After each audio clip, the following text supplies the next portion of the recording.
Chetan, dans la vidéo précédente, tu as commencé à partager ce que le Tantra peut apporter dans le monde d'après, en particulier grâce à la transformation de la vie d'idées. Est-ce qu'il y a d'autres aspects que tu aimerais développer?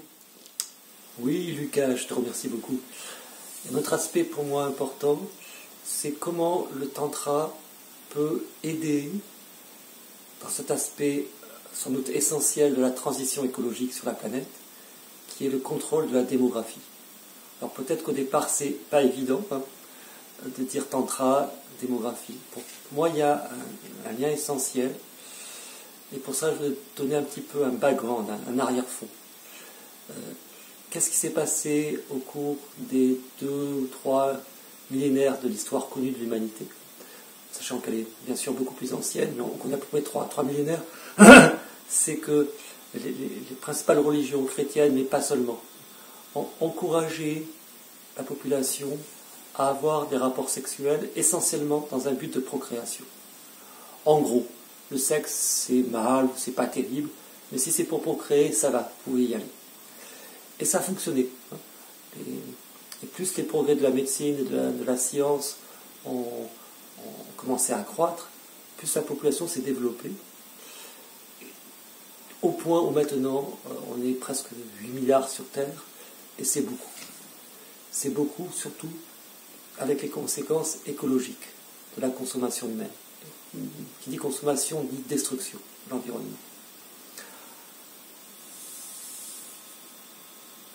Aussi, un autre aspect, c'est qu'au moment où il y a une crise, nous traversons une crise importante, nous sommes dans une crise importante, il y a peut-être ce réflexe conscient ou inconscient très ancien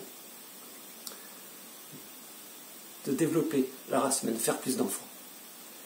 Jusqu'à présent, ça a été adéquat, ça a bien fonctionné. C'est-à-dire qu'il y a la peste noire, ok, il y a 30-40% de la population qui meurt, on fait des enfants, c'est parfait.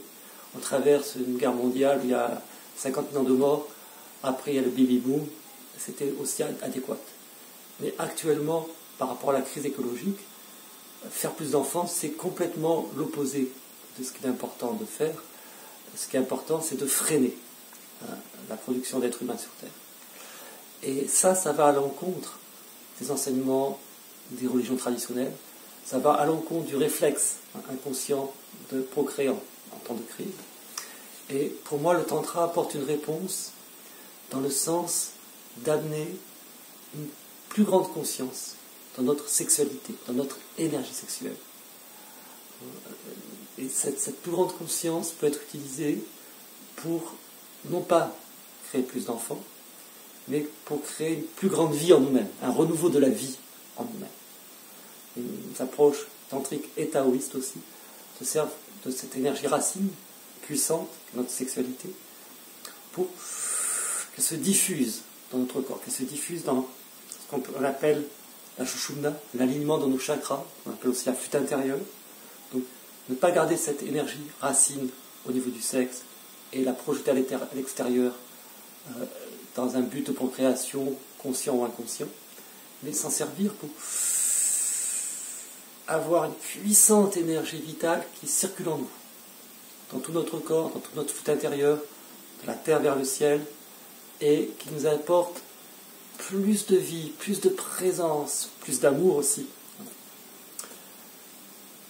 Alors on pourrait en parler beaucoup, j'en parle dans d'autres vidéos, mais pour moi il y a cet aspect crucial actuellement, de contenir notre capacité à procréer. Pas la réprimer, mais la transformer, de donner un autre but, une autre direction.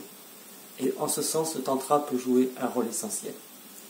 Alors beaucoup de femmes disent ou pensent, mais si je ne vais pas donner vie à des enfants, ou seulement à un enfant, ou 2 maximum, ou peut-être pas du tout, est-ce que je vais être moins vivante en tant que femme? Et là aussi, pour moi, le Tantra joue un rôle important, c'est de permettre à la femme, aux femmes, de vivre, d'incarner d'autres rôles que celles simplement de génitrice et de mère.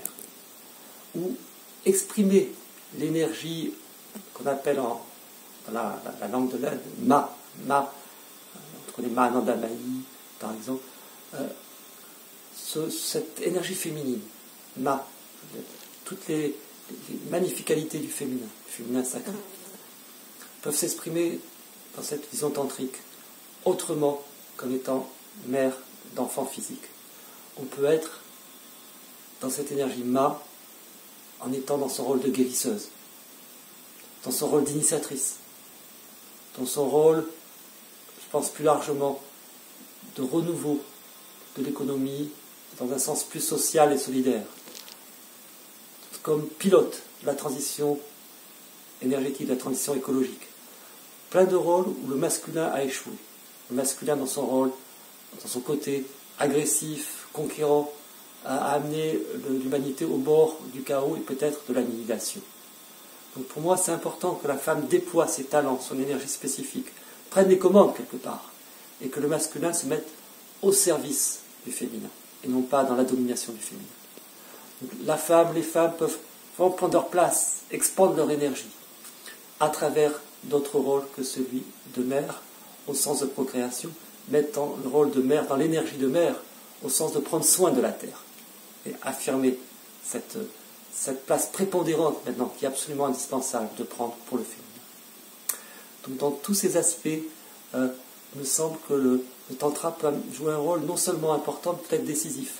C'est pour ça que j'ai tellement à cœur de le faire connaître et de le développer. Merci.